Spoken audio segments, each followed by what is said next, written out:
And welcome to another episode of the Car Bar. Dale, Cliff, Happy to be here. happy to be here. Good Glad to see to be you. here. Good to see you. Excellent. You mind doing a brief introduction? No. Letting the world know who Cliff is? For those folks who don't know who Cliff Childers is, he worked with many major providers. He's been a friend of mine for years. One of the smartest minds that you're going to come across in this industry from a service standpoint, leadership standpoint. I mean, the guy's always developing. He's the guy that you think of when people say, if you're not growing, you're dying like a tree. The guy's always growing. I love that. Well done. Thank you. Yeah. Means a lot. Glad I could help. Probably not going to get a better introduction than that. I would agree. That is a philosophical introduction. That is an excellent introduction. So the first, I really want to get to the heart of why. Cliff, if you don't mind detailing out a little bit of your background, but what led you to reinsurance, period? What led you to the F&I space? Yeah, it's a great question. I mean, I think reinsurance is a byproduct really of my career. Working for Portfolio, I truly believe we have the best mousetrap from a competitive advantage standpoint. But really, if you take me back, it was the drive to develop people. That's what motivated me. And I get to do that every single day of my life, whether it's, the agent body we work with, within the organization. Just developing people is really what propels me and motivates me each and every day waking up.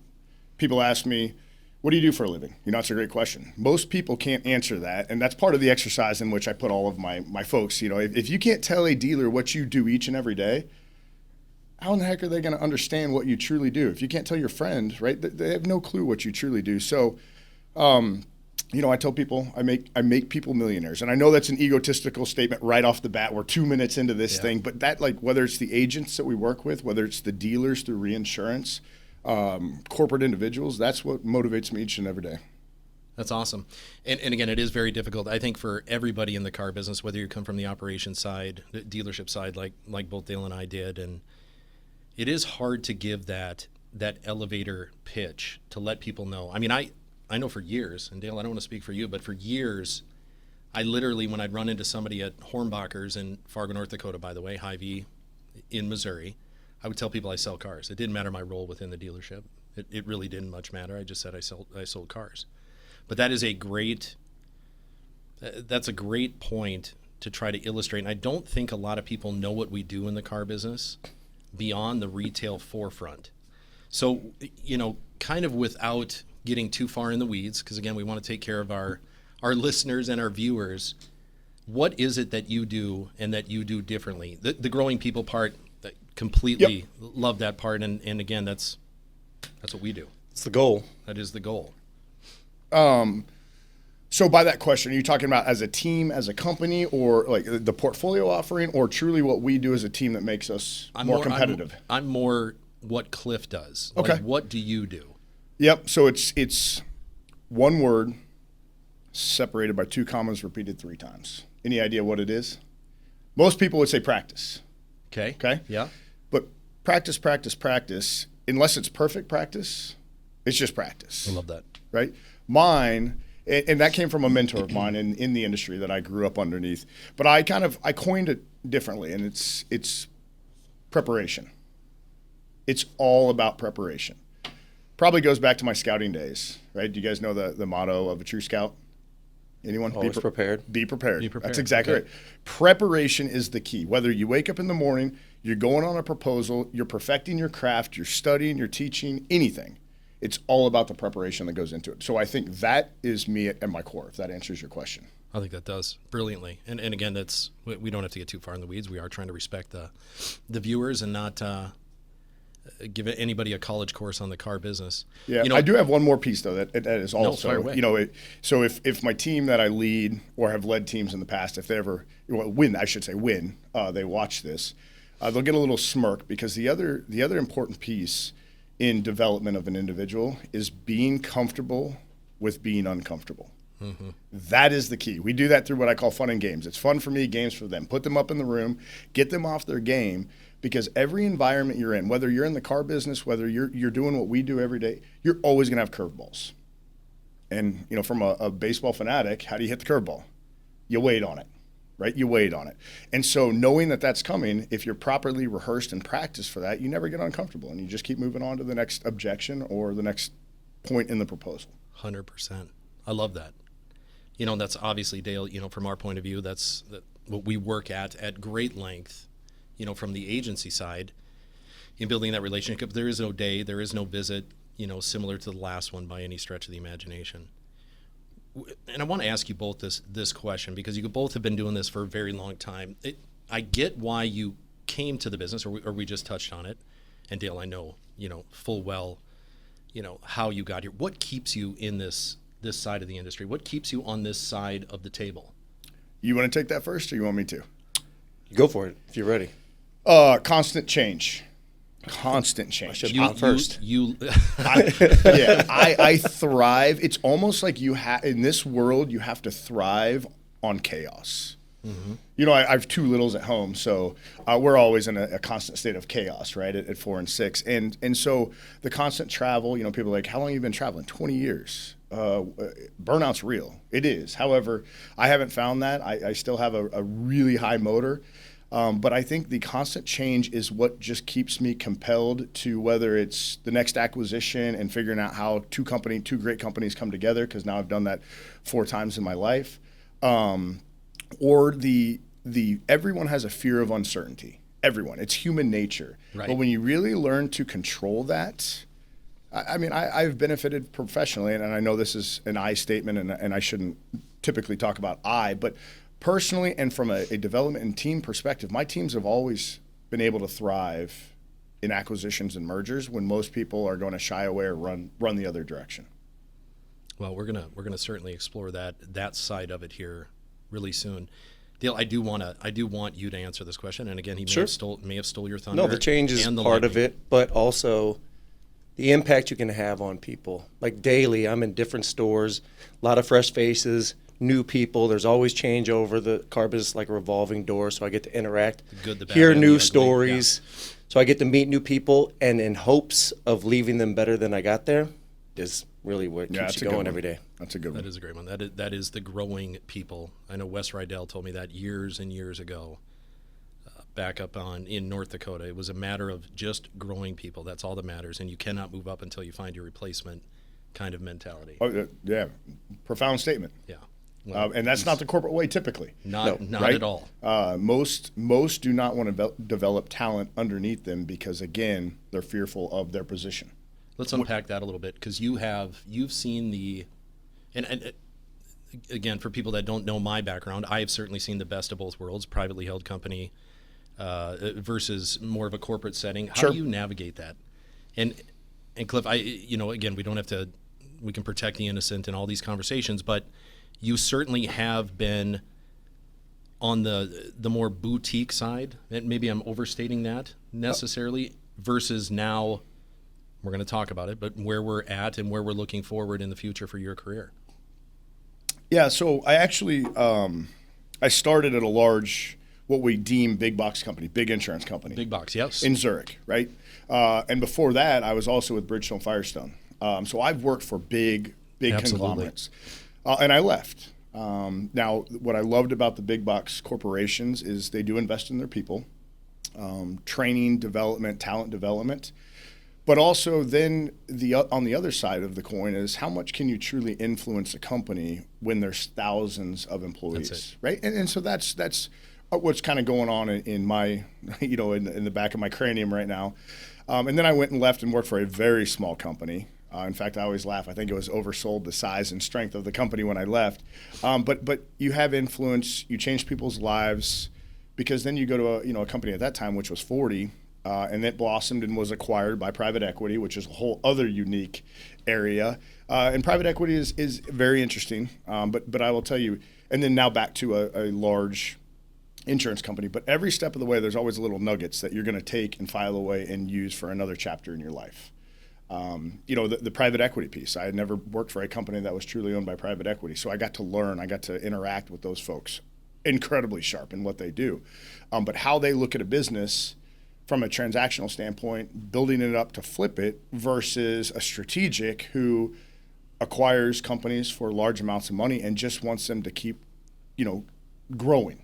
Very different mindsets. Because one's looking at expenses versus top line revenue, and one's just truly looking at revenue. Yes, expenses are always One's got important. a 5-year exit That's strategy, right. and one's got a lifetime. The journey lasts as long as the journey lasts. Yeah. And so then the challenge becomes it's all about relationships. No matter whose name is on the building, at the end of the day, it's the people that you work with, and it's all about relationships. The car business has always been built on relationships, and especially in our world. I can honestly say, coming from operations, 27 years in the dealership setting, that couldn't be more true. I've never, in my career, and again, segue briefly, but in my career, those are the relationships that you built on. Your finance, your reinsurance company, those are the relationships you had because those are the people you see come in the door.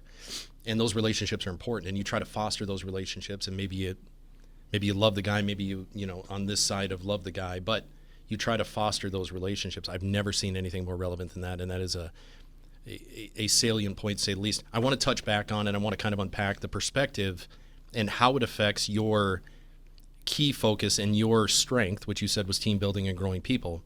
When you have the perspective of a big box or a corporate entity or private equity, how does that trickle down to the people? How can you best affect that versus where you're at?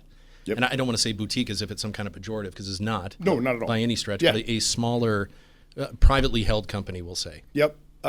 Perspective and attitude. It's what it always comes down to, and I'm right in the middle of it right now. If you keep your eyes open, right, instead of being reactionary, you just do what you do. You put your head down, and I know that's very cliched, but performance will indicate or dictate where you're going in the future, as it has done with all the teams I've led. And when we were acquired the first time, two great companies, but the sales teams did approach things very differently, right? And I just told them, stay positive. That's number one. You have to stay positive. The minute you start drifting, the minute you drift into that negative space, it's over. You might as well just start looking for a new position. Yeah. Yep. And then perspective, right? Positivity and perspective, and you'll always make it through an acquisition. And if not, you know what? You've built a reputation because you've done business the right way, that there'll be another opportunity, as you mentioned, another chapter in life, right? I think that's a great way to look at it. And Dale, I guess the same question and some feedback from you as far as perspective goes, because obviously as an agency, we have the unique ability to stay agnostic. Mm-hmm. We don't really play favorites, but as Cliff said, you don't? Oh, come on now. Yeah, exactly. We're not going to detail out how weird, All right, how weird that would be to touch on that point where we're actually, that. Yeah. But with that being said, how do you, because we have that ability, because we have that it's part of who we have to be, but we do have favorites. Again, like I touched on, you either you love the guy or you're on this side of love the guy. How do you and how do we as agents navigate those waters too, to put him in the best position to succeed? Like that's the key. I think it's our job to find two people of like mind, knowing the relationships that we have, and making it easy for both of them to say yes. Partnering with Portfolio and a specific dealer, putting them in the same room, knowing that their personalities will mesh, and that could be a long-term partnership that everybody benefits from. It could be them, it could be another provider. You try to find the best fit. What is the dealer looking to accomplish? And from a provider standpoint, Portfolio has been able to provide all of that. They've got the best mousetrap with the reinsurance, obviously servicing and teamwork. They have all that. So from my piece, it's, hey, I need this help. They're able to provide it for me. We're just trying to help the dealer at the end of the day. And that's my perspective on what's the best fit for the dealer. It may not be the best fit every time. So there are times that we'll have a conversation like, hey, why didn't we get that, or why didn't we do this? Yeah, yep. It's simple. It's like, hey, they were looking to do this, and this is what we needed, so we had to go this route. It wasn't anything against you. It's just, at the end of the day, I got to protect the dealer. That's my job. Are always in a tough spot, right? Because you have to feed how many mouths? 6, 7, 8 mouths, right? Mm-hmm. But I think that also speaks to, and maybe you're going to touch on it, what a true partnership. How do you define a true partnership, right? Because I'm one of the most competitive folks you've ever met in your life. I want it all. He knows that, right? I mean, the phone rings if he knows there's a deal going down. We hang out at the lake. We hang out after hours, right? But I have to always tell myself, and even the team when they come to me, they're like, "What happened here?" I'm like, that wasn't the best fit. Dale recognized that. Right. He was gracious enough to give us a look at it. It just wasn't a good fit, and that's a true partnership, knowing you've always got to put your client, in my case, my client first. I'm going to let you expand on that with this next question. Because of what we've alluded to, the 800-pound gorilla in the room, obviously you are going through a merger acquisition. How do you thrive, not just survive that? You've touched on what you do for your people, maintain that positive attitude, focus on what you do best. Some of those key points for them to make sure that they remain successful and they're in the best position to proceed, right? And that's what we're looking for when mergers and acquisitions happen, right? Yeah.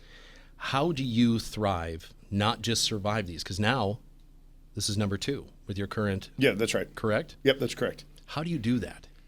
And what advice, here, I'll touch on this too. Yeah, okay. What advice could you give us to be able to say, hey, this is what you need to focus on as an agency to best thrive through this too? Sure. And that's one of the things that I'm hyper-focused on, because this is now the second time we have essentially drug our agents through something they did not sign up for. So when I look at, after the announcements, I look at both companies, right? How is this going to work?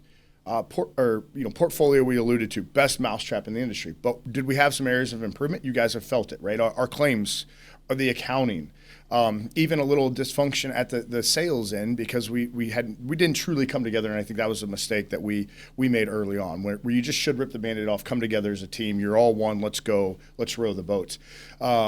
And so, but then I look over across the aisle, if you will, very buttoned up on the back end, very respectable sales, reputation, name, strength, size, all of that. And so then I start trying, it's a puzzle to me. How do we put these together? And then if I do ever fall into that great, because it's going to happen, like, oh, here we go again, right? You have that scar tissue of a 5-year integration. Like, I don't know that I have the energy for all this again. And so here's what I would tell you all. We're off the private equity train, if you will. Yeah, exactly. That's exactly right. Podcast, so Cliff. We don't have to. Yeah, that's fair. Yeah. And then so look at, this is the end of the road for you all, or for our agents. This is it. So in 2 years, that's what it's going to be in perpetuity. And if you don't like it, then make a decision. If you love it, guess what? You never have to go through this change again. So that's what I would tell you all. Well, and when the rumors were flying, he relied on his positivity, because whenever we had this conversation in a hotel lobby, came in late, they had some cocktails. I said, so what's the real deal on this? Absolutely. And he's like, I'll tell you this. Here are the positives. Boom, boom, boom. I know there's probably going to be some areas that we need to improve on and that we got to figure it out. But they got us because of our team and our reputation, and they wanted to build on that. Here's what I can tell you is that I'm going to do this, this, and this. So he's going to control the controllables, and I'm going to trust him as a partner to do what's right, and and if I ever feel, if I ever veer off and venture off and say, hey, I'm going to be honest with them, guys, you might want to start looking somewhere else. I don't think it would ever come to that, but that's the relationship that we have, and all the agents that I represent have. So that's awesome. And again, it goes back, and I want to make sure that we reiterate this too. You've obviously led your team in the appropriate way to, as leaders do, to say, hey, keep on task. Keep a positive attitude. You've then obviously imparted that upon your agency partners and suggested to them to say, hey, there might be some bumpy roads. However, and I don't want to speak for you, but I'm trying to paraphrase. There might be some bumpy roads. However, this is where we're going to end up. And, obviously make your decision in the future. Let me prove myself, and let's get through this together. Oh, yeah, that's fair. Let me ask you this. Okay. Let me ask you this. In those, and again, we're knee deep in one right now. We're obviously we're further than knee deep in this one. Was there any moment where you literally looked at it and said, God, I don't know about this. I don't know about this. Ooh. And don't make anybody mad, Cliff. But remember, no. I mean, they know. He's good at that. Yeah, anyway. they know exactly what they get with me. I will tell you, because I always, that. But there obviously there were times, but then that's when I kind of revert back to the past and said, hey, this is a great one. When I worked for David and Kelly at NAE, right? That was a legacy company. I was told their names would be up on the wall someday. I'd be running it, with Andy, and that was it. Like I had my life figured out, and then I remember the moment I found out it was up for sale and what it did to me mentally. It crushed me. But then that, now looking back, was probably one of the single points of my life that will be most profound from a professional development standpoint, because now I don't fear change. I don't fear integration. Yes, are there times when it's just almost daunting and overwhelming because you're bringing two cultures, and I'm sure we'll get into this. I'm a big culture guy, right? You're bringing two cultures. You're bringing two processes. And actually, remember, Protective has also bought two other companies in our space too, and they haven't fully integrated from what I'm learning. There are times you're like, I can't do this again. I don't have the capacity, the brainwidth, or the drive. But then that's what starts that fire again, and here we go, right? So, to answer your question, I know very long-winded. Yes, it does. It always will naturally rise up. It's human tendency. Your job is to figure out ways to suppress that and drive on. 100%. You're not long-winded. Matter of fact, talk as long as you want. This whole point of a podcast. What I want to tie together once again, and I love that you brought these two worlds together. You discussed earlier how to grow, you literally have to start being comfortable with being uncomfortable. That's right. Which is what you just alluded to. You just said the greatest dial that you've turned in your career, the greatest growth moment has been that pain and that suffering where you doubted yourself. And, again, I'm not, you're almost reading the handbook here as we go through this, but I want to ask, which you wouldn't share, by the way, before this. So this is totally There is no sharing. I mean, preparation. I tout preparation. You guys wouldn't allow me to prep. Well, you're prepared enough, knowing that going into any scenario, you're going to be just fine. Yeah, that's 100% correct. And again, we're not going to dig into politics or religion or any of the off limits thing for the car business. I do have a question, and I've always been curious about this. And because you've kind of touched on this too, who truly, as big boxes get boxier, and as consolidation happens and certain aspects of your industry change, who truly holds that power? Is it the dealer network? Is it the agency? Or is it you guys as providers? I mean, and again, power is I don't mean that make that a misleading question. Okay. But how is that industry, as it gets more consolidated, you can put yourself in my shoes as an agent, I'd want to know, where is this going? Who holds the power in this scenario? So again, I've got to ask a couple questions because I think we need to break them down one by one. But is it from our perspective, from wealth management, wealth generation, or is it just the industry as a whole? Yes. Okay. Yeah, that's fair. All right. So let's go with what we know, which is us. I think the two most important of the three. Let's talk about a three-legged stool. Sure. Yeah. Absolutely. And all supporting the dealer. I think clearly the dealer, the acquisition piece, right? That's the number one customer. It really is. And the boots on the ground. That's right. Yep. You don't have anything without them. And then you've got to be able to execute in order. So at the end game is what we're playing for in our space, which is taking care of the actual general consumer with the policy they're holding from a claims perspective, and then in doing so, also generating wealth for our dealers, right? So we have two customers there at the end, but we are, in some cases, 5, 10, 15 years down the road before that ever happens. Sure. But you got to sell the piece of paper. The dealer has to sell a car. Like, nothing happens before we sell a car. We all know that. So really, I think you all are the linchpin to everything, because you can help with all of that. You can help drive more car sales. You can help drive more policies, which is in turn going to help the dealer. And it all comes down to execution. So I think you all you could make an argument aside from the dealer that you're more important than the dealer's the most important because they're the end user. But I think you guys are right up there. From our perspective, I always joke, the company that gets it right, like does everything right, claims, servicing, compliance, reinsurance, that's who wins this game, because the consolidation has brought fracture to our industry. Like, because everyone's trying to smash companies together.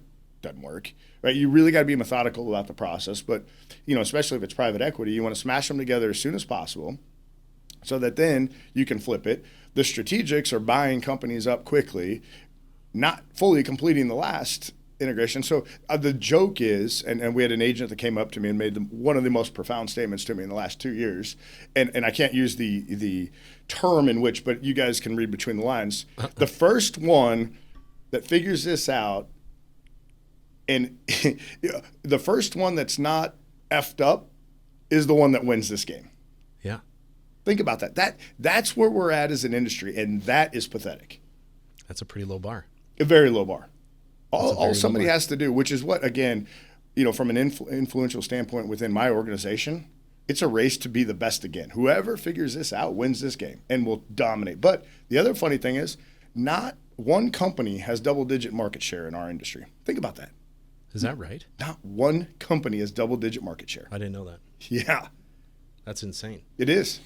And again, here, and we'll go macro on this thing. We'll go 30,000 foot view. I mean, there is not a truer statement than that made by this dealer partner to suggest that anybody who figures out how not to F it up, which is the lowest of low bars. It's true at the dealership level, at brick and mortar. It's true for us. I mean, if we're looking in the mirror, and if it's true for you guys, then it's true on the whole. So how do we keep it? I'm going to kind of segue. This is going to be muddy. Because we're looking at all these consolidations, because we're looking at all these mergers, because unfortunately, these acquisitions tend to silo themselves and don't necessarily elicit the type of customer service that you would demand from that kind of partnership, right? I'm tiptoeing a little bit there, but I think everybody understands what I'm saying. How do we maintain that humanity, that human side of it? Because it is relationship building. It's the only reason why we're here. I mean, and it's obviously the only reason why you're here. It is the relationship that is the cornerstone of this entire thing. How do we keep that thing human with all of these mergers and acquisitions? Yeah, it's a great question. So I again, it's going to come down to the people. And as you were kind of going down this, I don't want to call it a tangent down this sector, I was thinking to myself, what's the most important? Because when you think about the car business, people would rather go to the dentist. Sure. Mm-hmm. And that's who we call on. And then you take it a step further in our world, and they're like, so what do you do for a living? And you know what you can't tell them? We sell service contracts. Because then they're like, oh, are you that company that calls me? Mm-hmm. Yeah. And now there's a meme going on. Like some guy in a grave was like, hey, do you want to buy an extended service contract, right? Our reputation is even 20 rungs down the ladder than that of a car. So think about where we're starting, right? And even our friends are like, Clifton, and you can just see them kind of cringe up. That's a problem. So I think we got to change the appearance, the image, but the relationship, the people, but to humanize it, the culture. You look at dealerships that have gone through successful acquisitions. You know what they implemented? Yes, processes, procedures, but it's their culture. You go to Chick-fil-A, and we all know Chick-fil-A. You guys have all been through a Chick-fil-A. What's consistent? Service. They're the smile, the name. Perfect. They call you by name, the people. Impressionable, right? Like that initial impression, you're like, wow, they do it right. I hate to rip on a hotel chain in which I'm very loyal to, but I stayed down in Chesterfield. That courtyard is not a normal courtyard. They need to do some renovation. So, Bon Voy, please do some renovations down there if I'm going to stay. But again, we're going to go ahead and tag Bon Voy. Yeah, there you go. Yeah, exactly. Yep. But I walked in and right off the bat, this is not what I'm accustomed to, and I travel 200 nights a year. And so I think consistency, the culture, because you walk in, you feel that, and the people. It's all about the people. That's the key in all of this acquisition. Can you maintain people, and then can you develop them? Maintain and retain. Absolutely. Because you start losing good people, that's what makes up an organization. Systems is akin to culture. Yep. Processes, habits, and it always boils down to people. But does the corporation understand that? That right there? Well, that's kind of where I was going to go with it too, because I did want to, in that the follow-up question or the one that comes to my mind without even checking my notes is mission statements define, who you are as a company. We've got a very clear, as an agency, a very clear mission ahead of us, and I think we can all speak to that. How do you, and again, it's not a fair question because we are going from merger to acquisition to all these things, and it may be a gray area, but answer it as personally as you can. And how you impart it upon your people, that elevator pitch, how do you impart your mission statement? Yeah. As it proceeds to the culture. It's so important to me. We talked about fun and games, right? Getting people comfortable with being uncomfortable. One of the exercises was get up in front of the room and cite or state the mission statement. And then we would start saying, all right, because there are three sentences, right? Or sorry, three paragraphs. All right, paragraph 2, paragraph 3, paragraph 1. So they understood, and then we had keywords bolded, identified. What does that mean to you? So not, everyone has a mission statement. And the sad thing about really corporate America is people recognize it, know it, but do they live it? Right.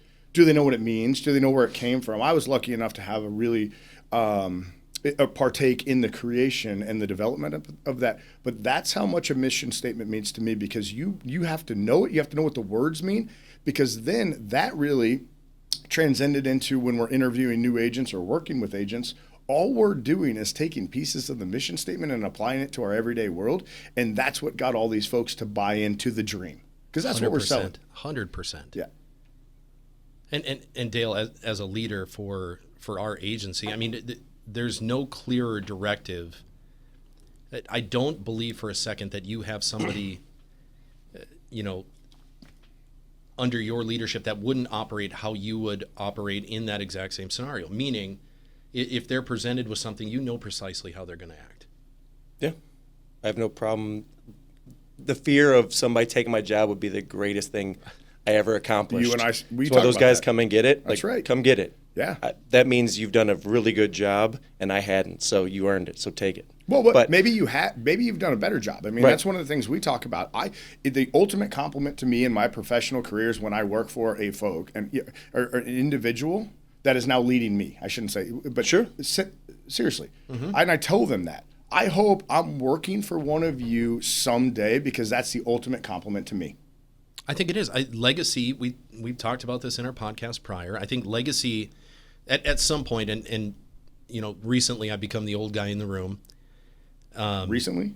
Yeah. Well, I just had a birthday. So, yeah, I mean, recently I just became, thanks a lot. All right, we'll tell you that. All right. Yeah, that hurt. I know the gray in the beard. You guys can see it on camera. The reality is I'm not the young kid in the car business anymore. And I do consider legacy before I consider anything else. Any other KPI, I don't, they're important. They're all important. I had the luxury of having a tenure with the Rydell organization, and if nobody knows, they've got a bunch, 100 rooftops in the nation. Yeah, they're a current client. Yeah, absolutely. Yep. And they're a privately held company, family owned and operated, with independent dealers. But we all know the mission statement: to be so effective that you can be helpful to others. I haven't worked for this company for 15 years, decade and a half. Right, but I remember it to this day. Now, when you say everybody has a mission statement, I think unfortunately in the dealer network, that is the one area where we're lacking. If we don't have a clear culture, we talk about, I'll take a step back. We talk about how competitive it is in each one of our markets, the agency, the dealer, and of course, the admin world, how competitive it is that unfortunately some of us have low bars where if you don't F it up, you'll win kind of scenario. But the reality is how much of a benefit it would be to adopt a culture, create a culture, so let's and then talk put it about up that. on the board. Now, can Please. I put you on the spot? Now, yeah, let's expand on that. Away. No, because so I've studied this. Executive coaches have taught me this, and so because I've now gone through acquisitions, you have to start over. Like, you can't rely on the past culture. I've come from some great cultures. You have to redevelop it. So then I started studying and being a student of the craft. How do you create a culture? Because you can't just go create a culture. When you asked everybody at NAE, what made it so great? Everyone said culture, and then I take it a step further. All right, well, define that. Like, what about it, right? And then you're like, all right, but then how did we get here? And so here's what I've done with the team to start to create, right? Because you got to define your culture, and that starts with core values. So we have this exercise that we do every year, and then we retouch on it. It's called the Canvas exercise. Be happy to send it to anyone. And my executive coach, I've got a plugger here, Trish. She was the one that said, "Hey, you're going through this. Let's start here." So you identify 4 core values, and there's a whole exercise, but the team agrees on those 4 core values. At that point, then you have to figure out your mission, right? Which is ultimately the flag that you're running to, which is your purpose. And that your purpose is your BHAG. Be the largest VSC administrator. Be, I don't know, a double-digit market share, right? Acquire 7 rooftops, whatever it may be. And then you have team goals, and then you actually have long-term goals that you've identified. It's all about goals, short-term, long-term. But then the other thing that's unique about that is the people on the team and their strengths, and it's identified by their peers. And that's the whole Canvas exercise. But to your point, that's how you start to define a culture. You have to have core values. If you don't align your core values, you're going nowhere. Right. And then paint the vision of where you're going, and then that's now everyone is rowing the boat towards that flag. And guess what? You're going to deviate. It happened. Good. This is great. This is a good point. The team, I don't lead anymore because I was since put into a new chair. But I still am very close with the team. They reach out to me almost daily. I have close relationships with the agents. And we've developed some partnerships. When Kelly Price founded the company, it was all about giving back to the community. Guess what? Scouts, faith, community, and family. Like those are the three pillars in which Scouts was founded on. And so that really resonated and aligned. And this team and every sales team at times veers off the tracks. We'd wrap presents, we'd do a lot of donation, charitable work. In fact, on that canvas, every member of that team dedicated 40 hours a year to community service. That's great. That's awesome, right? Yep. But we got put in this, and again, I put a lot of pressure on some individuals. Positive professional pressure. There's another nugget for you. 3 Ps, right? And what was I telling them? Going back a couple minutes ago, you guys perform, the rest will be history. You guys perform, your futures are set. So what did they get truly focused on? Growth, Performing. revenue. 100%. And what did they lose sight of? The core values. Everything else. That's right. And I told him, and so I asked him, how many of you have done any sort of community service this year? And I've been known to have some moments, as they say it. But how many of you have focused on what you agreed upon? And we had an individual that was supposed to hold the team accountable, and guess what? Didn't hold him accountable. So then he's looking to be promoted, and I'm looking at him saying, this isn't going to cost you your career, but just know that there's a reason I assigned you this task, and if you can't hold your own team accountable, then how the heck are you going to hold agency principals, dealer principals? How are you're not demonstrating that you're ready to take the next step. Again, there's so many similarities between operationally at the car dealership level. Because here again, you keep saying that, and I keep hearing sell more cars, and it'll cover up all the. We'll keep it PG. Yeah. Cover up all the BS. Like just sell more cars, right? Just sell more cars. And what you talk about as performance, that cures all that ails us. Kind of mentality is the same thing that is, I would say, symptomatic in the car dealership to a negative way. So anybody watching this, I think that probably is something they really need to listen to. It's sales does not cure everything. No. And everybody likes to say gross cures all. Right. And it doesn't. It creates problems that you may not know exist. Can I make a statement real quick? Yeah. Sales covers up all that ails you. It's a Band-Aid on a bullet. It's a Band-Aid. So that's it. A sucking chest wound. That's right. If you will. And I always encourage people, anytime I come across anybody in life, you need to be different. Find ways to be different from the word hello. That's kind of my saying. That's a way to do it. Don't just attack sales. We joke in our industry, companies come up there and throw $100 million up on the wall, and then they're going to say, I'm going to show you. I'm going to show you how we're going to get there to our clients. You know what we didn't ask? What's important to the client? Yeah, what's your goal?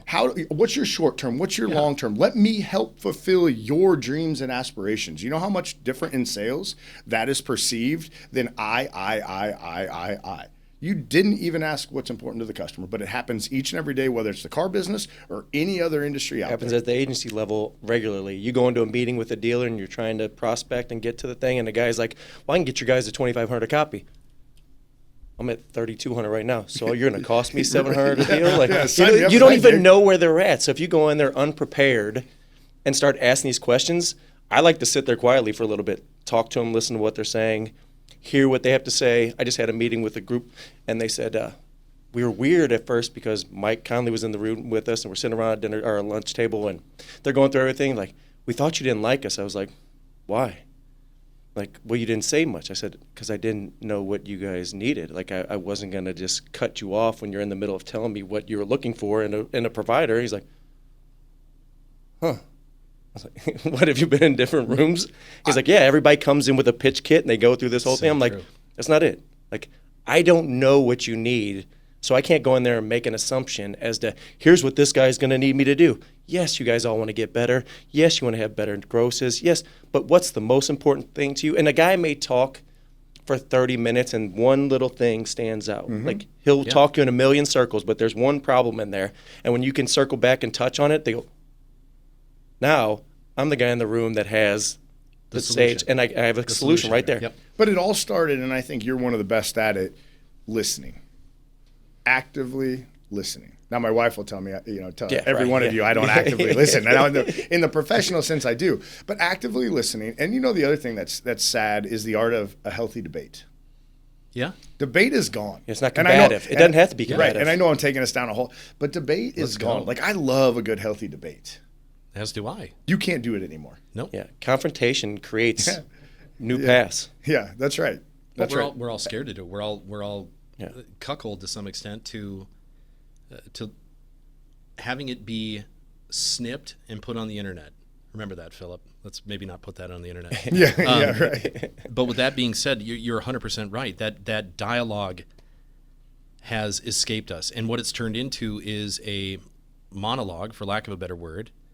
And it again speaks to the salesperson that's talking to a mother of 3 and trying to sell her a 2-door Porsche, trying to sell her a coupe. Like, we're not listening. We're not, because that's the car we want to sell. Right. That's what we're excited about, and that's what we want to talk about.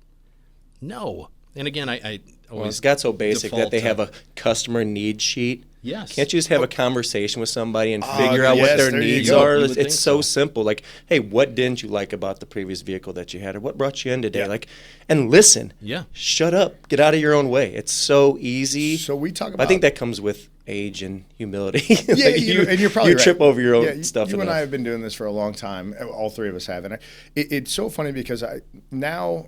And I'm relating everything to a proposal with a dealer because that's really the world in which I live. But I think it can really be a general statement across any organization. We have gone away. When I was brought into this 20 years ago, we'd print up a 120-page deck, and we're dealing with first-generation dealers that are more pragmatic than me. Like, after 2 pages, they're like, I lost them. But yet I thought I need to take them all the way through this journey. You know what our proposals consist of today? And they're like, wow, Cliff. I love that style because it was a conversation. Going back to you, hey, let's figure it out.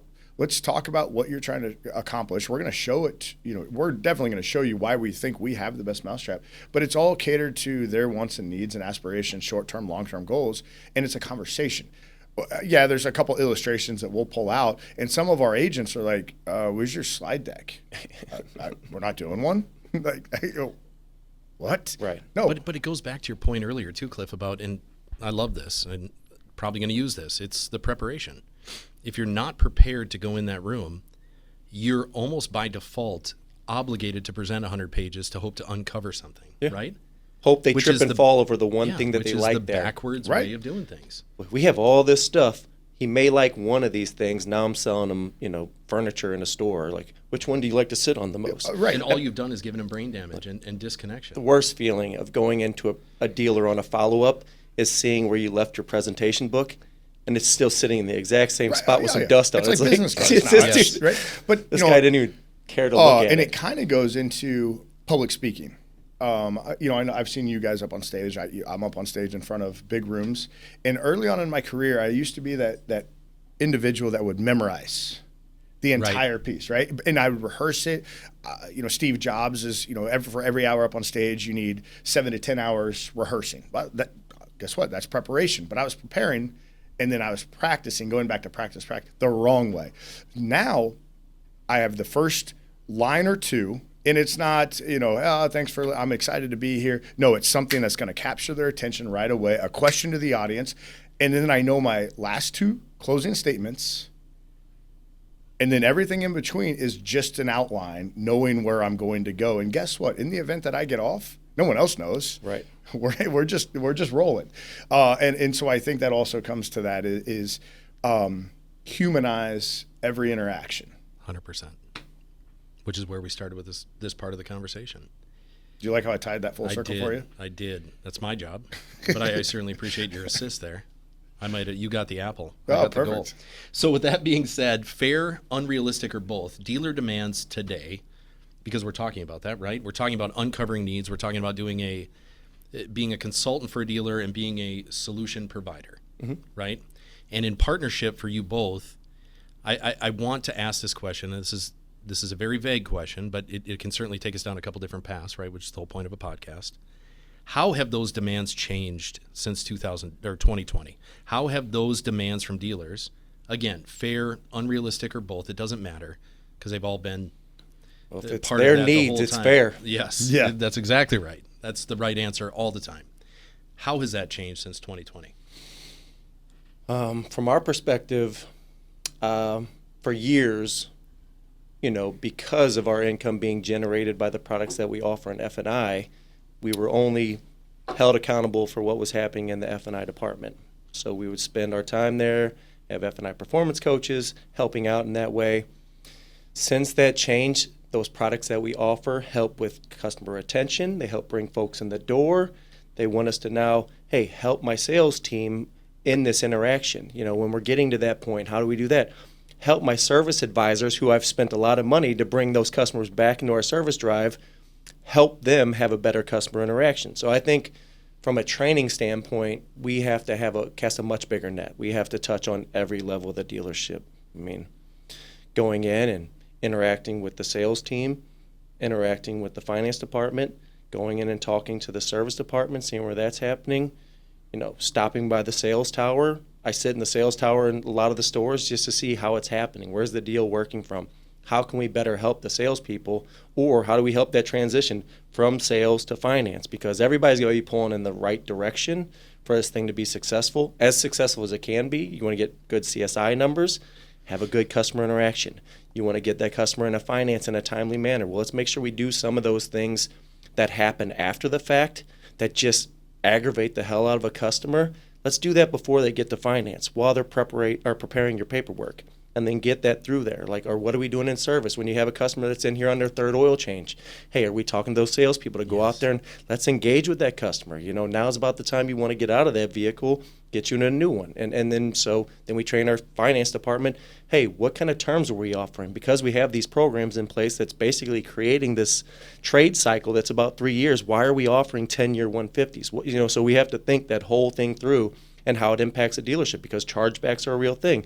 CSI is a real thing. That's all real dollars. And it's telling guys, like, in F&I, my thing is, it's not what you make, it's what you get to keep. Because if you plan on being here for a while, chargebacks are real. So do you want to have a tidal wave just waiting that you try to outrun? Or would you rather, give a customer a presentation that's going to suit their needs, make them feel more comfortable, so on Monday, when they bought the vehicle on Saturday, they don't make this phone call canceling everything that they bought. So it's having a big picture, a global outlook. We have to look at the dealership as a whole. It's not. That preaches.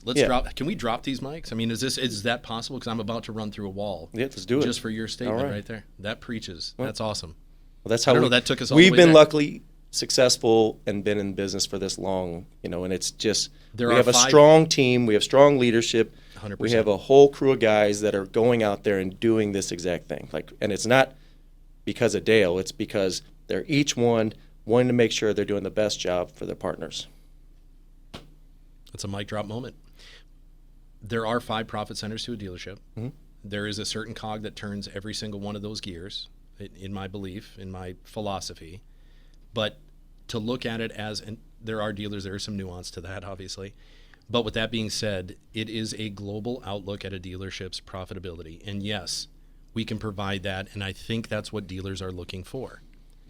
Now, obviously, Cliff, that, his team has helped us give us a whole new level with him and some of the things that their team have brought to our organization, where I don't know what our closing rate is when going and sit with the dealer, but we talk about what we do at the dealership level and what they offer from a profitability standpoint.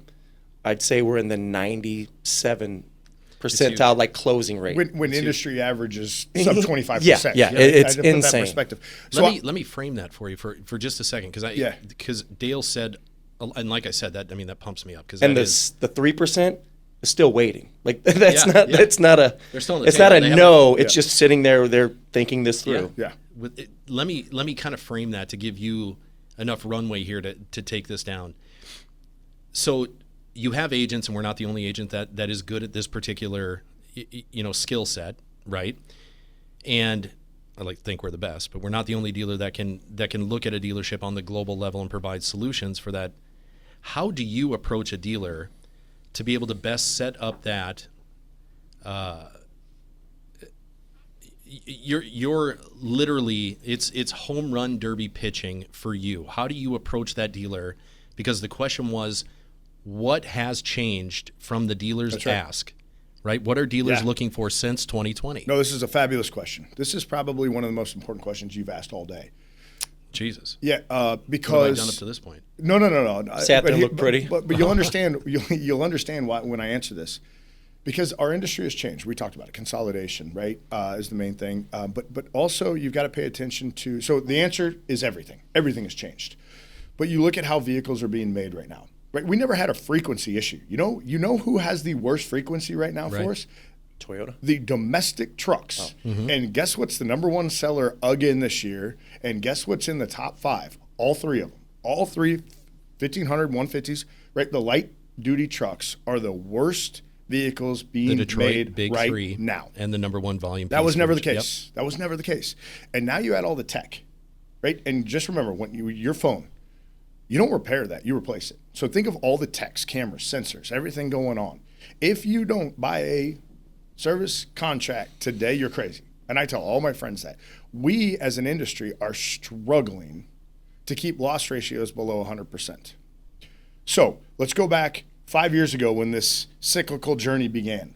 And dealers would ask us the first thing, what's your admin fee? It's what they led with. Sure. What's Makes your admin sense. fee? Well, so then we have fee compression. And when fee compression happens, what happens to us as administrators? We don't make as much money. Therefore, we can't hire claims advisors, adjudicators to take care of customers 5, 6, 7 years down the road to prepare for growth. So that happened, right? The other thing that happened is, how much money can I have? Yeah, that right? was a big one. Yeah, the advance to go buy stores. Well, that's great. So then companies started coming out, so the liquidity, but they were advancing on their own cash to buy business.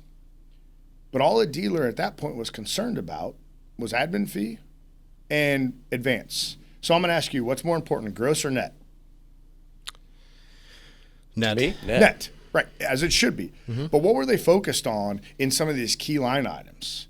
Not net. Right. They weren't looking big picture. They wanted the lowest admin fee. Guess what? Typically, not always, but typically when you have a low admin fee, that doesn't generate the best service. That doesn't generate these guys, because there's a cost associated with having a great agent coming in, moving the needle, but they just wanted low admin fee. So they saved $10. They save maybe 15 a service contract. You know what it cost them on the other side? Thousands. What are we doing here? Investment income, right? They went into a structure that was very conservative. They went into a structure that didn't have the ability to borrow from themselves and pay themselves 8, 9, 10% back. All because they saw 0% interest, which that could be argued. They saw the cash, and they saw a low admin fee. So don't be short-sighted when making these decisions. So I think that is how the industry has changed. And now we're coming back full circle. They're like, oh, well, I suffered in the finance office. I suffered in my service drive training. I suffered in my upsells with CPRO dollars. All of that, because guess what? There's no one there to train. There's no one there to service because I took the cheapest offering. That's how the industry has changed. And for us, proactively managing positions to stay ahead of this curve. You look at Gap, it's scary what's going on with Gap. Sure. Right? I mean, they're casting whole assemblies now, whole bodies, unibodies. You can't fix a unibody. Guess what? That car's totaled if it gets in a small fender bender. An AC compressor now, you look at Tesla. Before, a whole AC unit or even a trainee had multiple components, in some cases hundreds. Now it's one cast. So instead of a $100 repair and a labor rate of $99, it is a whole assembly for $2,000 and a labor rate of $240. So if you're not proactively managing for this change, that's where we come in, is looking ahead, forward thinking, and understanding, we showed you 5, 10, 15 million, but you've raised your labor rates, in some cases 200%. Right. Parts inflation is real. And at the end of the day, you've got either your F&I manager, your GM, because we all work our pay plans, complaining about the cost of service contracts, not knowing the consumer is going to pay more for it. But if you're trying to also maintain a low admin fee and a cheap policy, good luck. That's a great point. Let me ask you a follow-up question to that. And again, the only reason I milli-mouthed on gross versus net, it just, as an executive manager in a dealership, depends on your pay plan. Yeah, I was going to say, pay plans drive everything. Behavior, yeah. I should have said the general consumer or general 100%, public. 100%. The follow-up question with that, would be, do you believe that disconnect is getting broader, or do you think we're narrowing the gap? Narrowing the gap. That's awesome. I can tell you that because of all the proposals I'm on, my interactions with dealers, being out at the GPW conference this year, main focus.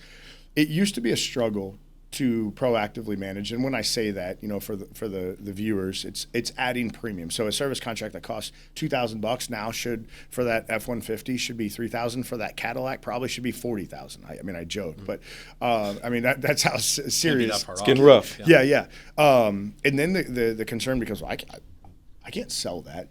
That mindset is changing, where our clients and even the folks that have to sell it are understanding, in order to be profitable and be able to cover that consumer 5, 10, 15 years down the road, I shouldn't say 15, typically in service contracts 5 or 10, but our longer term limited warranties, it needs to be priced right.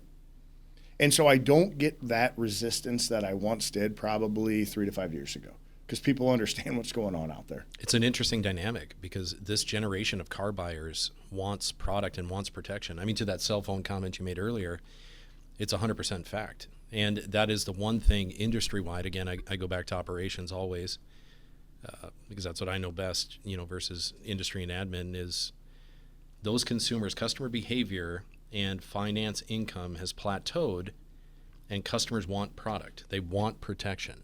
More than anything, they want a payment protected, and they want their budget protected. They do. So here's what's crazy about that. Your cell phone, what's a new iPhone? You're not one of those Droid users, are you? No. Okay, no. good. I'm not a terrorist. 1100. Yeah, okay, 1100. And what is protection on that? Is it 19? I really don't know. 19.99 Yeah, a so- month. but Is it buy it. Apple Care? But everyone buys it, and Everyone no one. buys So that's a point I'm making. No one knows. I don't think anybody knows that. At what they pay. But then you look at it over the course of the average ownership of a cell phone, or you could make the argument it's 70 to 100%. Like you've actually paid for that phone. Now look at a truck, $80,000 truck. How much is a service contract?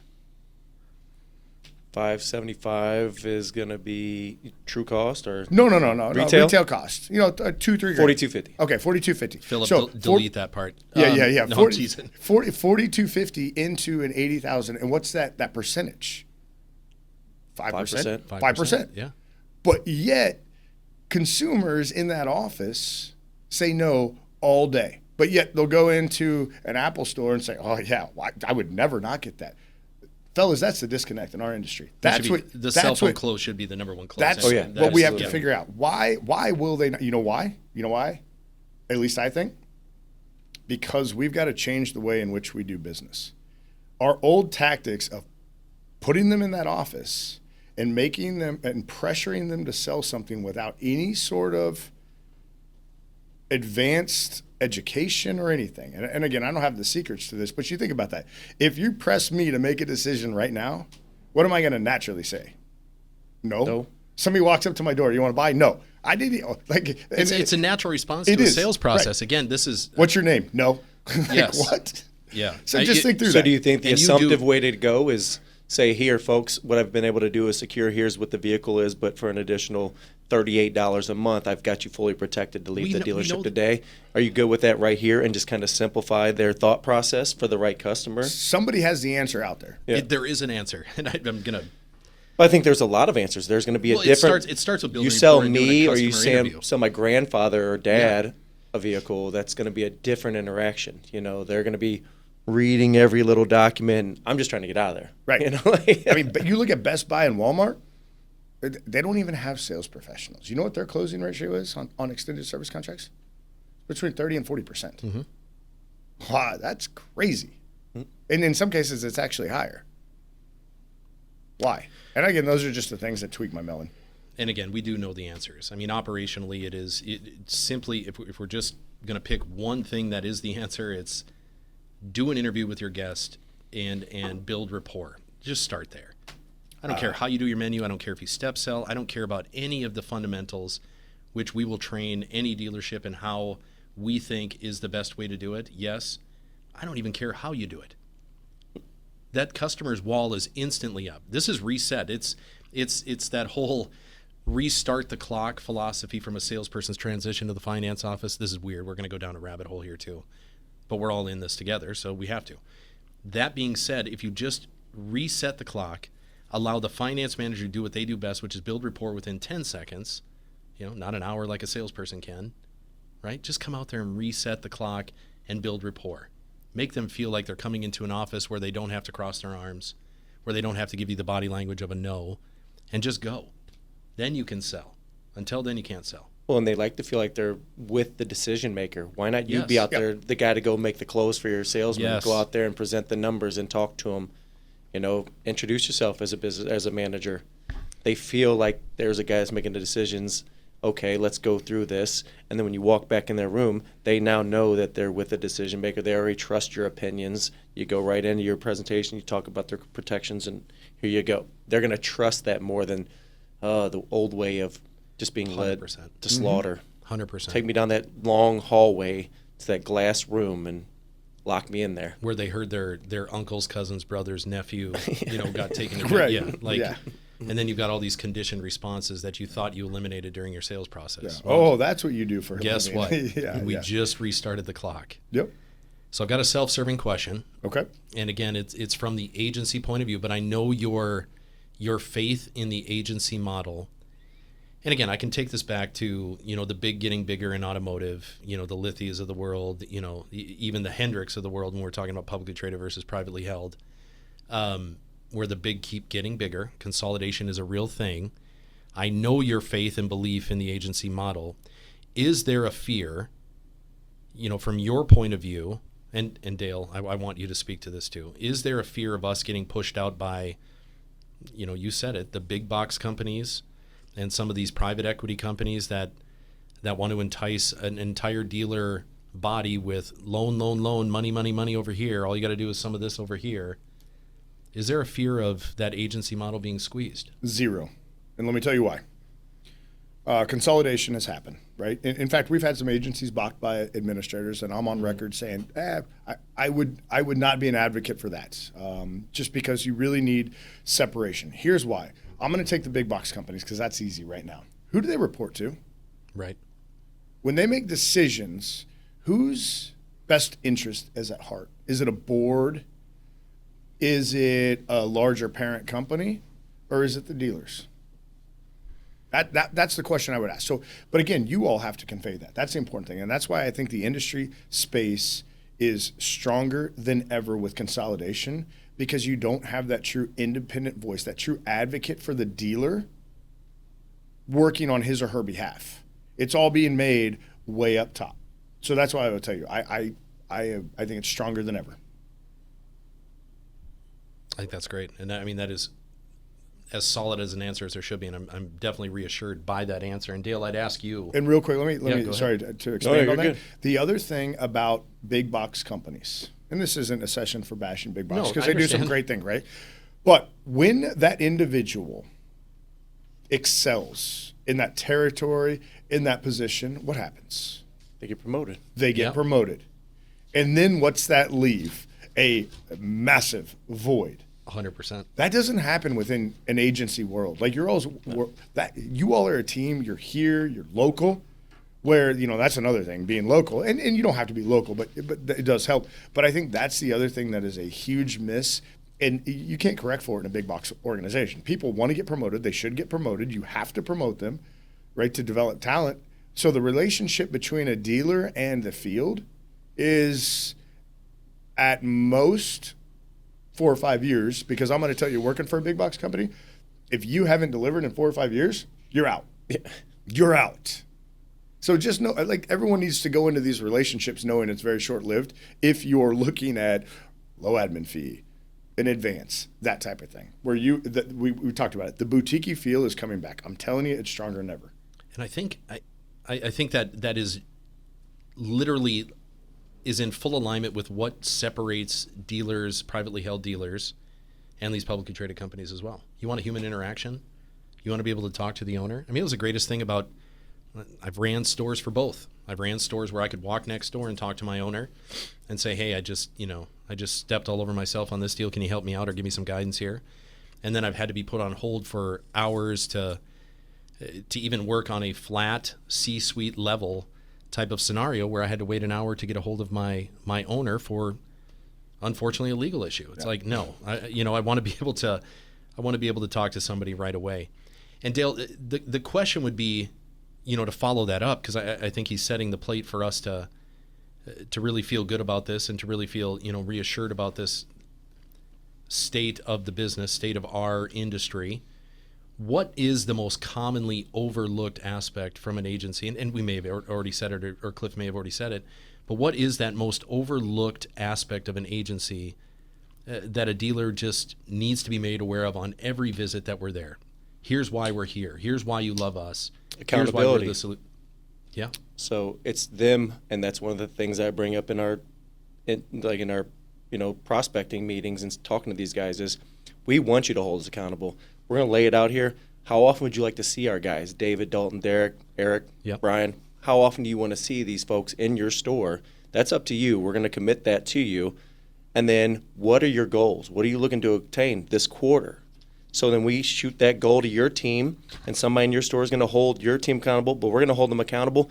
And in that quarter, when we sit down and have that conversation, hey, we missed that mark. Why do we miss that mark? And so my team's going to have the answers along with your team. We're going to stand toe and toe with you guys as a true partner. Good, bad, or ugly. Yeah. Yep. And from us to sit there with the finance managers and take the heat with them, it just endears us to them. Like, those are our guys. These guys stand up for them. I'm not fighting on behalf of the dealer, who I am, but I'm there with them taking that fire because, hey, you guys messed up. You said you were going to be here. You didn't show up on these days. Why weren't you here? And those guys better have answers. I mean, that's part of life. And and we're all consumers. And again, we can paint this picture really easily. There's an analog to all of this. Have you ever tried to call and gotten a call center when you need a solution now? No. And now is real. Like, we're all instant gratification folks. This phone doesn't stop ringing. Yeah. It's in my pocket right now, vibrating. But try that with a big box company. To your point, there's no way. They have hours. Yeah. Hours of operations. I'm done by 7. And by the way, the person that sold it to me is no longer there and or is in a different role. Oh, by the way, the product has changed, and I've been force-fed these changes over time without any conversation. Yeah. And again, it's not a big my box part was bashing, this. but So we had this conversation recently. Dave was in a presentation. I said, if that were ever to happen, because they've had, with a big box going through us, I'm like, here's the best case scenario.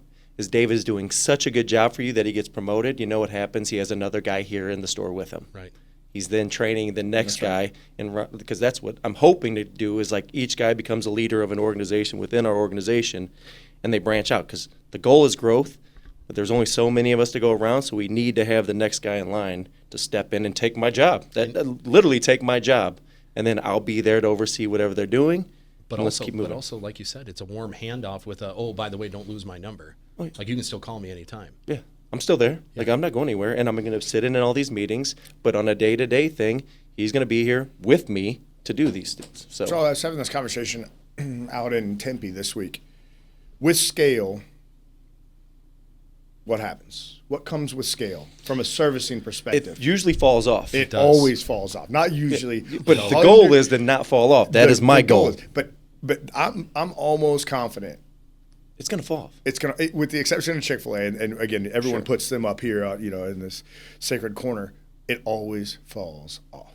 Are you sure you didn't read my notes here? Like, here's the next question. My eyesight's not that good, I'm telling you. And mine's not either. I mean, the way Steve printed this out for me in this font, I'm having a tough time. Old man in the building, remember. With that being said, again, and maybe Chick-fil-A did it right. Maybe at scale was 3 stores. They exploited all the constraints, and they learned from a theory of constraints and whatever sigma rating they had, and they were really nimble in how they did it. Okay, best case scenario. It's not reality. It's not how it works, especially at the dealership level, especially at the agency level, especially, I would assume, with merger acquisition in the admin space. With that being said, there has been time when service has fallen off or we've stubbed our toe, right? We'll just call it that. We've made a mistake. What is, if you had to encapsulate the greatest, and I'm going to call it a learning opportunity because we're being kind, right? Mm-hmm. How would you take the greatest learning opportunity in your career? Maybe it happened at a dealership, maybe it happened with an agency. How have you translated, what was it, and how have you translated that to help grow your people, to help educate them and put them in a position where, hey, learn from me, I made that mistake before? So that's a very easy question for me to answer because I'm going through it right now. Coming from the sales side, all we think about is explosive, exponential growth. Yes. Like that's why you brought me in, add gasoline to this fire, and let's go. You know what I didn't care about early on in my career? The infrastructure. How are we going to support this growth? Yes.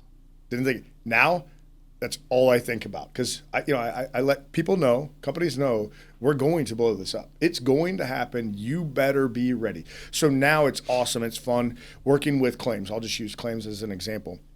We're there trying to understand and working directly with sales on projections, forecasting, and budgeting to know how many people we need to hire proactively, or maybe identify some areas of efficiency within the organization that will lead to quicker response times, whether it's online claims, phone calls. So I think to answer your question, that the collaboration internally to build the infrastructure to keep up with the growth that's coming, because everyone wants growth. That's what drives everything in this world. Has to be. Yep. But we always forget about it. And if we forget about it, that's what leaves a company vulnerable with you all, with clients. Therefore, guess what? They make a different they make a different option and leave. I would agree. And I don't want to add this caveat as if I'm disagreeing. I do agree. I think the ones that can remain nimble enough to change on the fly, because obviously you're going to run into these constraints. You're going to run into this at scale and scaling. You're going to run into these occurrences, and that's what's on your mind, I would assume. Always. Yeah. I came from a very nimble, very flexible company, but when you look at our space consolidation, there's this entity called F&I Sentinel that we pay millions of dollars to keep compliance. So then, you have to make that decision where a dealer, an agent will come to us and say, hey, I want to cover rips, tears, and burns, and let's just say hail on a dent and ding policy, all right, like something fun, or just something ridiculous. And we have to make that decision. All right, do we spend $5,000 to $8,000 compliancing this in that state with that lender or multiple states for 4 policies a month? And you know what we're always told? Oh, the deal hinges on this policy. Well, it doesn't, right? So I think there's truth in that. You always have to be nimble and do what's best for the client. But the client, going back to, we were talking about relationships, has to also understand the ramifications of wanting that one policy, that one nuance, that one exception. Well, because I always joke, and people call all the time, hey, it's the dealer's best friend. It's the dealer's doctor. I just want somebody to be honest with me. This is an a-hole. I need you to take care of me on this exception, right? Yeah. There's a fire in my service. But you keep making, right that's right. Yeah, you keep making these exceptions, and then ultimately it's hurting profitability. But everyone's thinking the fixes today. You talk about instant gratification. What are the long-term effects? So yes, you are right. Nimble, but you got to be careful with nimble and flexibility because it can also handcuff and constrain a company, and I've lived that world too. Absolutely. Yeah, that's a great point that needs to be, because obviously if you make enough exceptions, it becomes the rule, right? Not to be catchy with the terminology, but that is literally the case. If you stand for nothing, you'll fall for everything type of scenario means that there is nothing in the contract. You didn't sign a contract then. I'm just going to cover it all, and all of a sudden it becomes, we know that game. And again, depending on how do I frame that? Depending upon the escalation at the dealership level, you could be talking to a finance manager, in our case, finance director. It could get escalated to a GM. And if an owner feels strongly enough about it and doesn't understand the landscape of his relationship, that can be a tough call to make and a tough 100%. Call to handle. That's right. You're right. No doubt. I've been in those shoes where I've got angry employees from the other side, operationally dealership level, and I want to do the right thing by them and right thing by the customer. I see it through this this filter of customer satisfaction, and I don't exactly translate that message well to you and or you, and all of a sudden I'm the problem. I'm looking in the mirror and I'm the issue. Right. I'm the It asshole. happens every day. Right? The first swear word we've said on. Oh, Do we need to memorialize that. not. Yeah, Memorialize yeah. that. Yeah. Here, cheers. Philip, put a time Here, there you spot. go. Put Cheers. a time There we spot go. on that one. What do we get into? Like I think I cussed at least an hour. We're still monetized. Let's take a different view of that. Let's take a more positive view instead of being the a-hole. We'll go back to PG. We've all made mistakes in our career. We've all stubbed our toe. Who has been that person that you would suggest today, and they were the most critical, they cut right to the bone, but they saw you for truly what you were, they saw your potential, and who had the greatest effect on your career from that point of view? I mean, that's tough because I can't single. So I have three. Okay. I have three. Let's talk I about all truly three. have three. One, and I think you all are doing a podcast with her, Kelly Price. Wow. She founded the company. Just one of the most amazing human beings to walk this planet. Being innovative, kind, sincere, but also having that drive to hold people accountable. She was that person. And she's had to what I call square me up multiple times. Did I start venturing off? And she's been really, really instrumental going through these acquisitions. Because she obviously was not there. She's on the board, still involved, but not in a day-to-day. Right. So there was that void. And she's very good and she's a big Maxwell individual, John Maxwell. Awesome. Yeah. So a lot of the leadership from a teaching perspective comes from her. The second was David, her partner, David Neuenschwander. He was the one that led the sales, kind of formed and molded me after my first stint in this industry, which that's getting to the third one. And I've been with him every step of the way.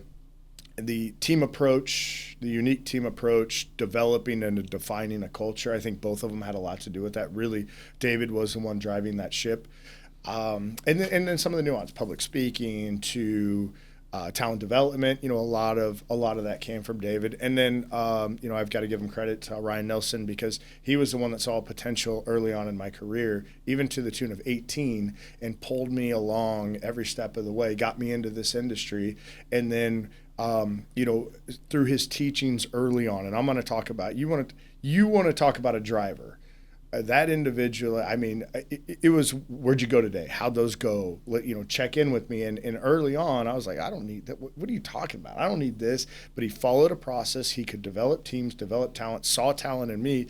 And ultimately, that's where I got to be now because of those early on. We talk about foundational, how important the foundation is. He developed that foundation. Kelly and David then built the house. I love that. Yeah, you can't push a rope. And again, for all of us, and I think we can all attribute somebody, because we all started very young in this industry, where somebody literally pulled us along. You can't push a rope is literally the mentality for a true leader. Like that is the thing. And it's raising good flags for me, and those people deserve those roses too. Dale, with that being said,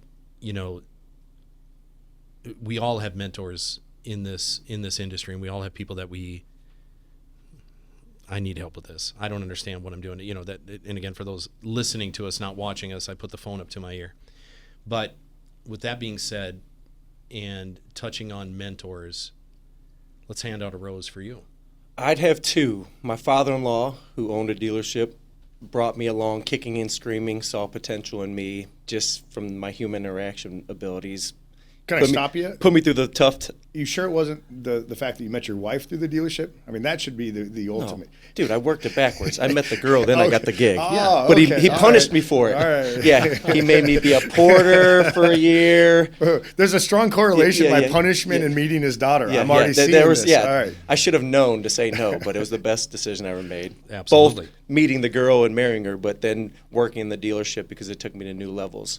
So he groomed me to do a lot of things, and then I was fortunate enough to meet, Steve Phillips and that team. And that He's a good guy. I've heard a lot about him. He's a good guy. Brought me over to their organization. But I tell you, a guy that had an impact on me, and not the best one, is Rick Jones is a partner of ours. The guy is intense. He held me accountable to every decision I made. There's not a day that I don't go by that like he's hammering me with something. But he also, like, I credit him for, I know every single working piece of a dealership because he's such a high functioning guy that nothing, I'm involved with everything at that dealership level that there's no stone unturned. So it's like that part has given me the wisdom, and he shares it with me that I can take it out and share that with guys and like, hey, I don't know if I do that, because he's quick to fail. Like, he's like, I'm going to fail fast, I'll fix it and move on. Right. And he's giving me that thought process. Like, if you're going to fail fast. Yeah, you got a great idea, let's try it. Let's put it into play. Boom, it blows up. Roll bars. What kind of shit are you doing? I was like, and all I can say is, hey, you know what? I messed up. It won't happen again. You know, I see guys making excuses. They get lit up like a Christmas tree. Never happens for me. He's like, dude, I can't even abuse you in front of my guys. You're so boring. I'm like, never going to happen. Yeah. You know, like this isn't going to happen. But yeah, those guys, you know, and my teammates have had a huge impact on me. They've grown, they encourage, they're such hardworking guys that like it makes it easy to show up every day and go to work. Like, go to war. It's not war, but it is like these are the guys that I'm leading to battle all day. Like, true candor in the workplace is important, and you all have that, right? They hold you accountable. I see it each and every day. Yeah, my team does as well. It's not an easy deal. True candor. I'll hand out a rose because he deserves it, and he's like a brother to me as well, which makes it, even more challenging working for your brother and Drew Corwin. There was a guy that literally on your day off could cut to the bone, and you would show up within 15 minutes of the phone call, shower or not, and you'd have that white Corwin button up on and be ready to roll because he called and told you to. He had a way of telling your baby was ugly and motivating you in the same way, and we cut our teeth together in the industry, and I wouldn't be where I am today without that. Yeah. But that is, there's a fine line between candor and some unnecessary criticism and or abuse, and again, we don't walk in that realm anymore because the industry has changed. But it leads me to my next question, because we talked, about mentors. To some level, all three of us sitting here had to take and learn from some of the bad habits, right? Sure. Because, I came up in the 90s in the car business, and I could tell you all the things that you've heard about it are absolutely true. I've seen it. But what you learn from a sales manager crumpling up a worksheet and pitching it back in your face and saying, go fix it, kid, and how you translate that to a leadership style today, I don't know that stuff can be minimized either. I don't think it's all roses and mentorship and or leadership development. I think we do learn a lot of what not to do. Oh, I think you have to bloody your nose to really have that. That's a great way to put stay in you, like to where you remember, I'm not going to make that mistake again. Because, from my perspective with the guys now, I'll reach out to them like, hey, you good? Yeah, I'm thinking about this. Are you worried? No, do it. Because if you fail, I'll be right there, but I'm going to let you fail. Like, I'm not going to hold your hand through this whole process, going out here prospecting. I'm not getting my nose punched in anymore. Like, you guys go knock on these doors. It's fun. I enjoy it, but oh, by the way, you have to learn. I'm not going to grab a shovel and add dirt to that either. No. I'll pick you up, dust you off, and we'll go. Like, but nothing is fatal. We are dealing with the car business here. We're not doing heart surgery. I've got a client that uses the term smoke of battle.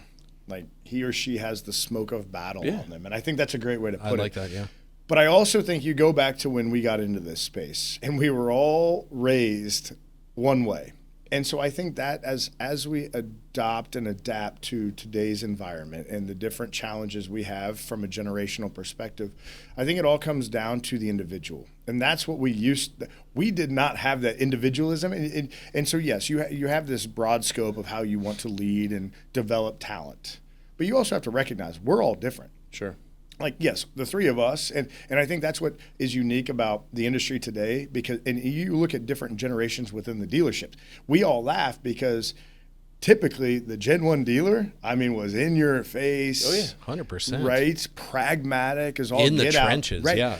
And then second gen is definitely more encompassing of people. And then third gen, in some cases, and yes, these are massive generalizations, but really relies on his or her executive team to help him or her make that decision, right? So look at the difference. And I think we see that within the workforce as well. And so you do have to adapt to some extent. But you have your flag, your vision, and then how you kind of motivate, and that's the term I use. How I motivate individuals is very different. Like my football coach would be Melvin Woods. Am I speaking Swahili, son? Grabbing you. And now you look at some of these coaches around, even the NFL, which is totally different. It's just a different approach. And I think that's the key. Well, it boils down to carrot or stick, right? I mean, you either motivate somebody or you motivate somebody. See, now you're going back to your old ways.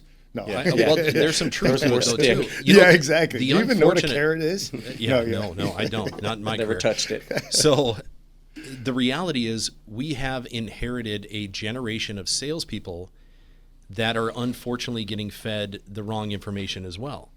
And granted, we do have to embrace the social media side. We do have to embrace all of those things that a salesperson has to be adept at that maybe we're not. And we're not the guy, we're not the old guy telling you to get off our yard as leaderships within a dealership setting or otherwise. This is a weird segue.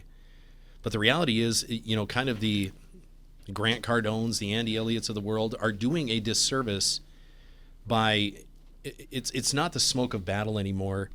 It's literally bringing the circus to the showroom, which is unnecessary, and it's handcuffing us on how we approach and lead our teams, which again is how we take that baseline entry-level sales position. That's who we promote, and that's who becomes our future leaders.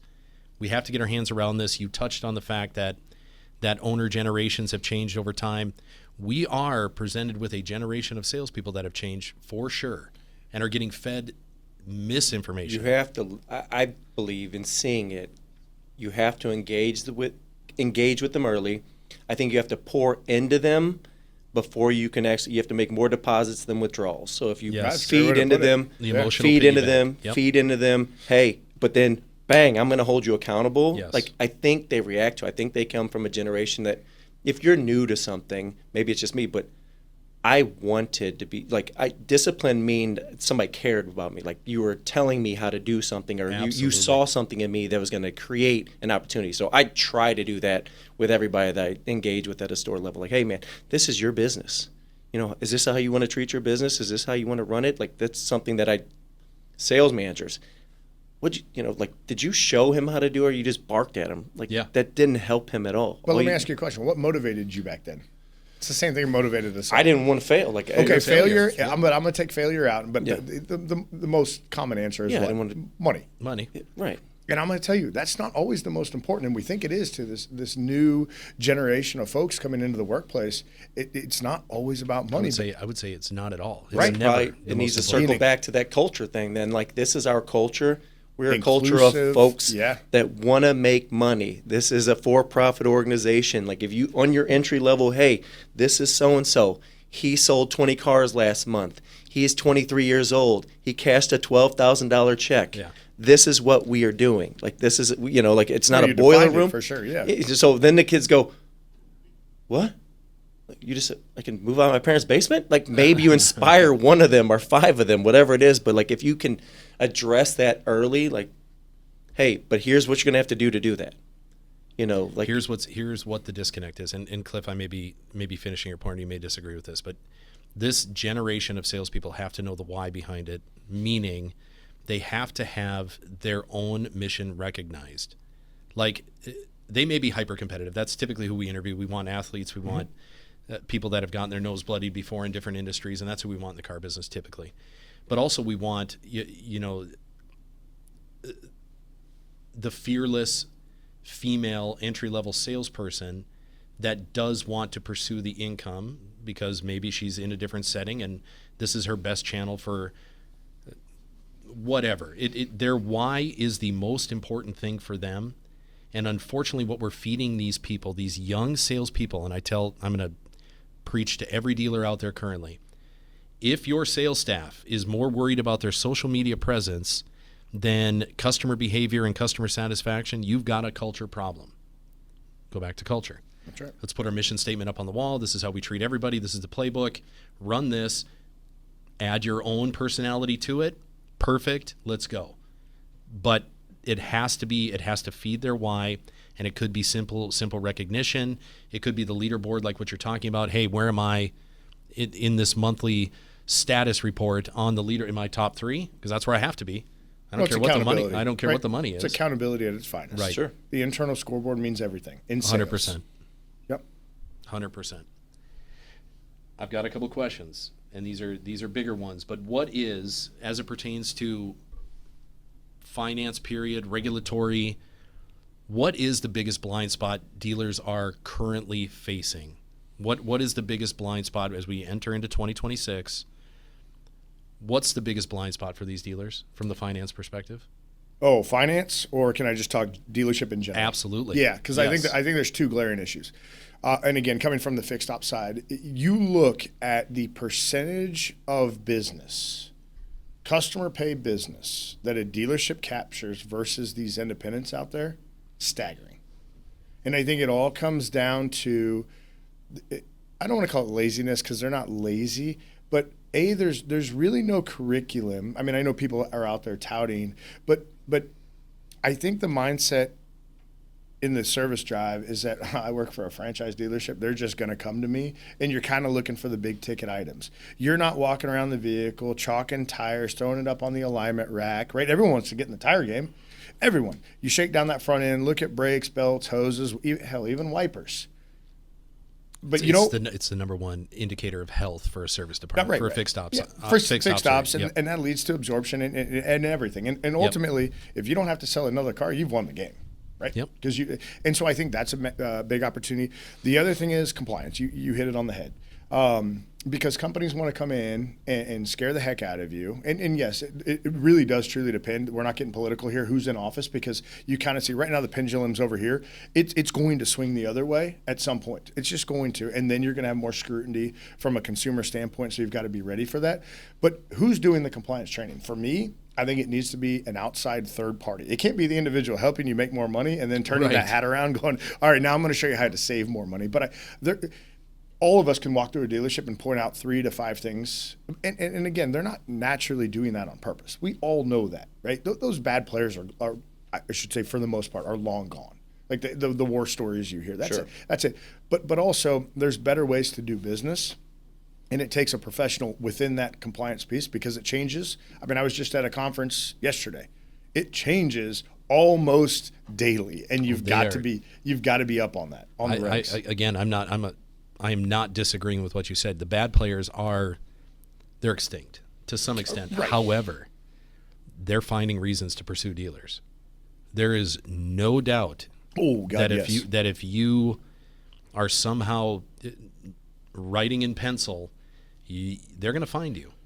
So the typical consumer dispute that ends up in a lawsuit for us, guess how it started?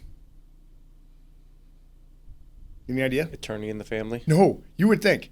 Simple complaint.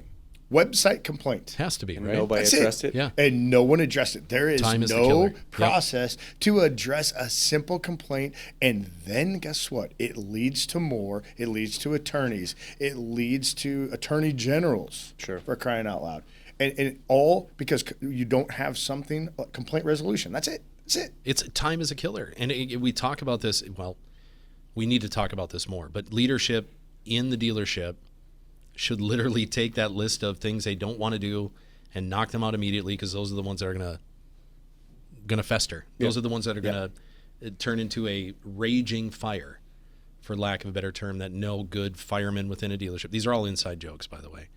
This is all car lingo, which we should probably abort. But complaint that turns into the deal or the customer in your escalated through and not called back in your not showroom, called back, going Happens every day. batshit crazy, Every day. and you could just picked up the phone and said, "Hey, let's rectify that situation. How can we fix it? How can we better serve you? How can you do these things?" Yeah, it's something simple that blows up.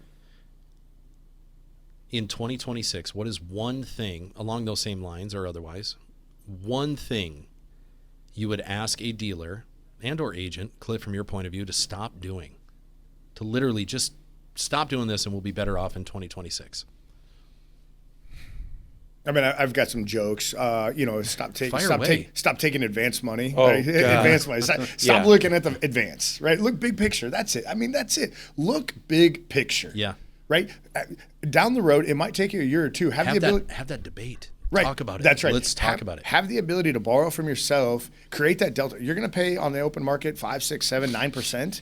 You can pay yourself back, generate income that way. And you have a hook in you. Yeah, right. You have a writing agreement. Yeah. You don't even know what their claims process looks like, but you see the money out there. You have a board. You have a board of directors that you didn't elect. Right. Like that's the worst part of it. There's nothing more. So that's what I'd say. Look big picture. That would be my recommendation. Look at the entire scope of that decision as opposed to getting fixated on admin fee, getting fixated on, the advance. And then, AI. That's going to be interesting. I'm sure we'll get to that in another episode. Another show. Yeah, another show. That's right. That's another because show. that's what I'm curious to see. Again, how is that going to impact our business? And then more importantly, what are the laws and regs? Because they're going to come, but they're going to be 5 years too late. We all know that. How's that going to impact? So, with that, kind of the takeaway for me is I'd love to pick their brains on what they're doing and how they see AI entering into the market space.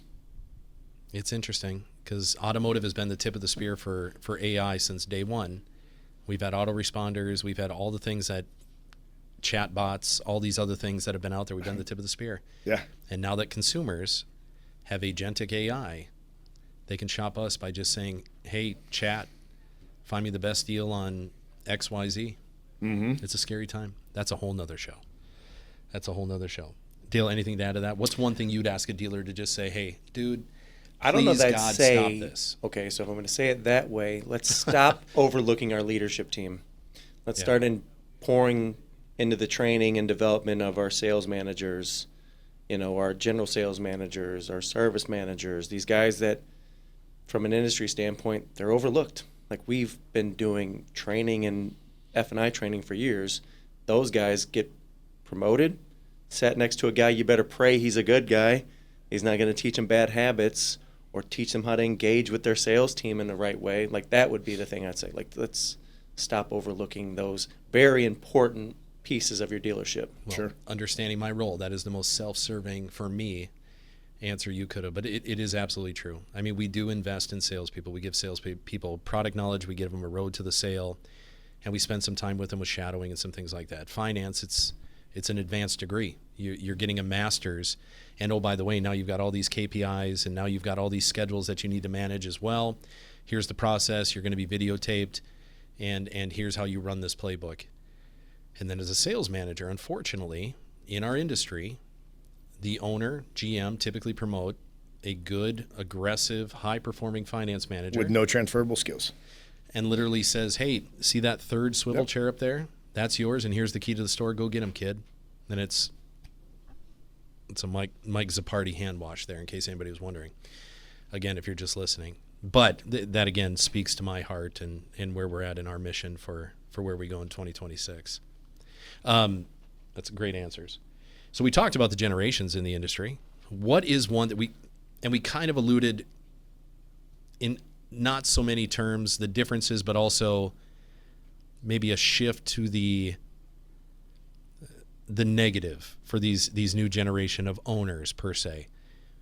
What is one thing that this generation got right versus the prior generations? Cliff, in your determination, what's one thing that they are doing better than any of the other prior within their own dealership setting legacy did before them? Specifically the dealers themselves? Yeah. I think decision making, being more methodical and well thought out and really carving out emotion. We go back to first gens and we all laugh. I have a smirk on my face right now just because I know how decisions were made.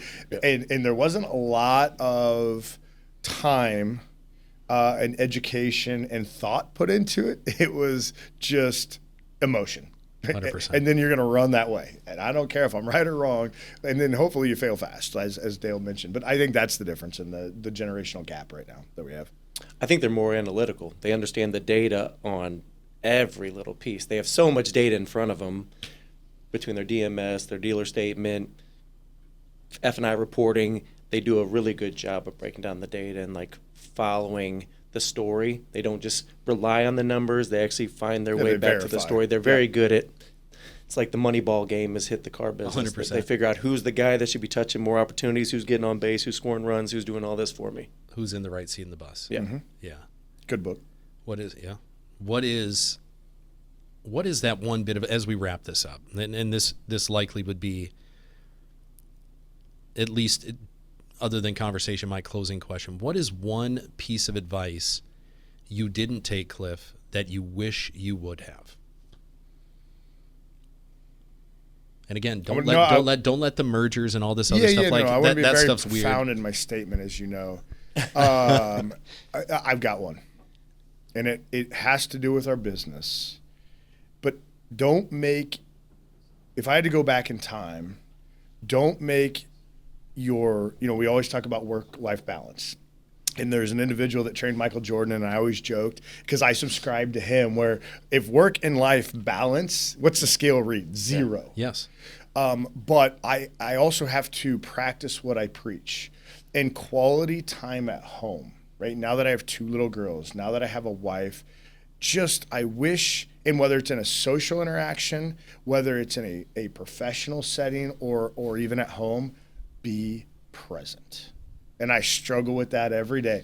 Quality of life can mean whatever it means but be present when you are with that individual. I'm reading a book right now, and you only have so many interactions for the rest of your life with that individual, whether it's your mom, your father, your daughters, right? Be present. That's it. That's what I wish I could go back and slap myself and say, you need to be present when you're at home. You need to be present when a colleague is trying to seek wisdom and you're off buried in your phone because you got 27 emails, 9 people calling you, and you're not giving the individual across from you quality time. I can't say how much that hits home. Same question. Buddy, I mean, I think I just picked up my question right there. No. I know. I'm try to be present with my children, but there are times that my mind floats, so I should practice that more often. But what was the question again?